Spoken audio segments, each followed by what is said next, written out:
আসসালামু আলাইকুম রহমতুল্লাহি ওয়া বারাকাতুহু। পরিমা রান্নাঘর থেকে চলে আসলাম আমি মিস্টাকের সাথে। আজকে আপনাদের সাথে ছোটো একটা ভিডিও শেয়ার করছি। এটা পাতা ভর্তা, অ্যাকচুয়ালি কচু, আমাদের অঞ্চলে এটাকে বলা হয় খাড়কচু। আপনাদের এলাকার বা অঞ্চলে কী নামে চেনে সেটা তো জানি না, কমেন্টসের মাধ্যমে জানাবেন কী নামে আপনারা জানেন। তো এটা আমরা সাধারণত যেভাবে ভর্তা বানিয়ে খাই সেটা আপনাদের সাথে শেয়ার করছি। তো এই ভর্তাতে আমরা রসুন, কাঁচামরিচ আর জিরা ইউজ করি। তো এই যে আমি দেখতেই পাচ্ছেন কড়াইতে রসুন এবং মরিচ টেলে নিচ্ছি, তেল ছাড়া শুকনা খোলায় টেলে নিতে হবে। এটা অল্প আছে হালকা করে সুন্দর মতো টেলে নিয়ে পরে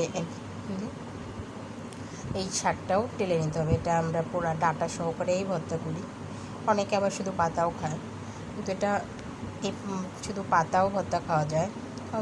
আব্বু এটা কিনে এনেছে, এজন্য এর আগে ভর্তা করেছি হাতে শিলে বেটে, তো আজকে হাতে অনেক ব্যথা, তো আজকে ব্লেন্ডারে করব। এটা ব্লেন্ডারে করতে সামান্য একটু পানি ইউজ করতে হয়, তাছাড়া আর কোনো সমস্যা না। ধৈর্য করে ধরে একটু বেশি করে তেলে দিয়ে টানিয়ে নিলেই ঠিক হয়ে যায়। এদিকে আমার এই যে একটা রসুন আর মরিচটাও হয়ে আসছে। আপনারা চাইলে এর ভিতরে শুকনো মরিচও দিতে পারেন।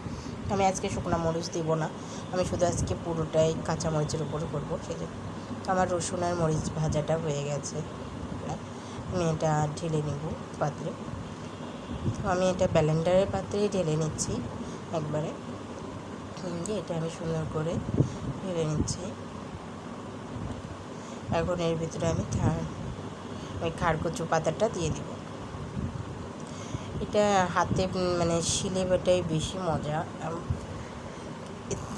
আর শিলপাটার বাটার ভর্তাটাই বেশি টেস্ট সবার কাছে আমি মনে করি। তো আজকে হাতে ব্যথার জন্য আর আজকে শিলপাটায় বাটতে পারছি না, এই জন্য আমি আজকে ব্লেন্ডারের ভর্তা যে খারাপ হয় সেটা না, ব্লেন্ডারের ভর্তাও খেতে ভালো হয়।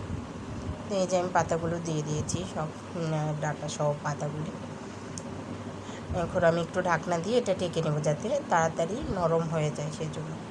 তারপরে আমি হালকা আছে এটা সুন্দর মতো এই পাতার যত রস বের হবে, মানে পানি সবটা টেনে নিব, একদম শুকনো করে ফেলবো।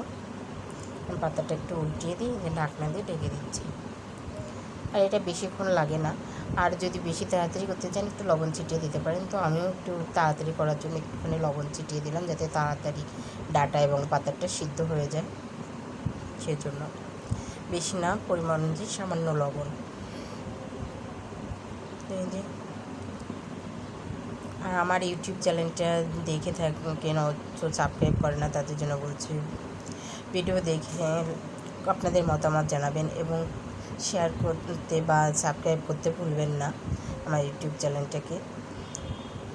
আর যারা সাবস্ক্রাইব না করে আছেন তাদের বলছি প্লিজ দয়া করে সাবস্ক্রাইবটা করে দেবেন। এই যে আমি লবণটা দিয়ে সুন্দর মতো মিক্সড করে দিচ্ছি সবটার সাথে নিয়ে, এখন আবার কিছুক্ষণ রান্না করব। তো এই যে দেখুন পানি যতটা বেরিয়ে গেছিলো সবটা শুকিয়ে গেছে। তো এখন আমি আরও কিছুক্ষণ এটাকে নেড়ে চেড়ে আরও একটু শুকিয়ে নেব। তারপর আমি ওই ব্লেন্ডারের পাত্রের ভিতরে ওই পেঁয়াজ না রসুন এবং মরিচ, যেটা অ্যাকচুয়ালি আমরা শিলপাটায় যে ভর্তাগুলি খাই সেগুলিতে আমরা পেঁয়াজ ইউজ করি না, শুধু রসুন মরিচ জিরা এগুলো ইউজ করি। তো এই আমার এটা হয়ে গেছে, আমি যে রসুন মরিচের ভিতরেই এটা তুলে দিচ্ছি, সুন্দর মতো তুলে দিয়েছি। আর যেহেতু আমার আগে জিরা টালার কথা মনে ছিল না, সেজন্য এখন আমি জিরাটা টেলে নেব। বেশি না, অল্প পরিমাণে একটুখানি জিরা দিলেই হবে। যে আমি অল্প একটু জিরা দিয়ে দিয়েছি, এটাকে একটু ভেজে নেব।